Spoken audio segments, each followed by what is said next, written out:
It's been almost a year since COVID-19 took over the world, and the pandemic is still taking its toll. In Onondaga, one family lost both their parents in December, 2 days apart from each other. This is their story. It's hard enough to grieve the sudden loss of one parent, but how do you do it with both? This is Ruth and Charlie Frank. The couple lived in Onondaga and were together for more than 30 years. He loved to fish and he loved to play country music and sing, and she loved to crochet and anything to do with flowers and roses. Loved her cats. And they loved each other very much. I never saw them argue. I never saw them get mad at each other. Ruth was 66 and Charlie was 74. They were still, jabbing at each other and being sweet to each other. It was just a great thing to say and something for us to look forward to know that when we get that age, we can be that way too. Charlie was also a Vietnam vet, and his stepson, Sean Sorrow, says he looked up to him his whole life. But he raised me from when I was 5th grade or less, so he's the only dad I've ever known.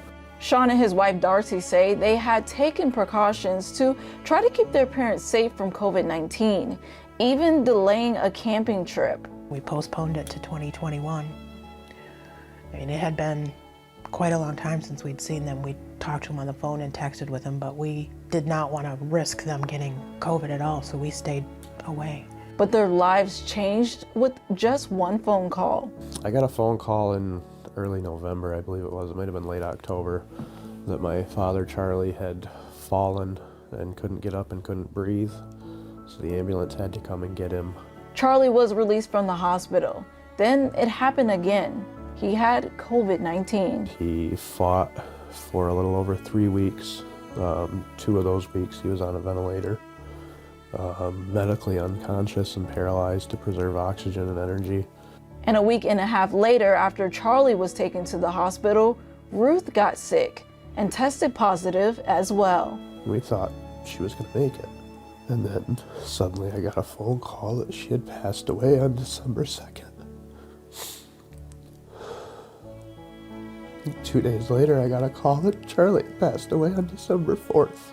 It's the most unreal thing I've ever been through. Can't even imagine. Now the family is struggling, trying to save what their parents left behind and trying to keep their parents' home and land from being foreclosed on.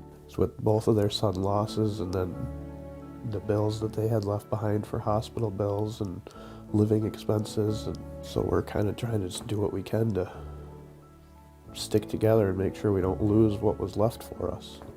Sean is hoping that when people see this story, they will do their part to help keep everyone safe by wearing a mask and washing their hands. COVID is real. It is not a joke. People are dying every day unexpectedly because of this, and it's ripping families apart. I mean, if you go to the store, wear a mask, you could be saving somebody's parent's life in the end. In Onondaga, Tiana Jenkins, Fox 47 News.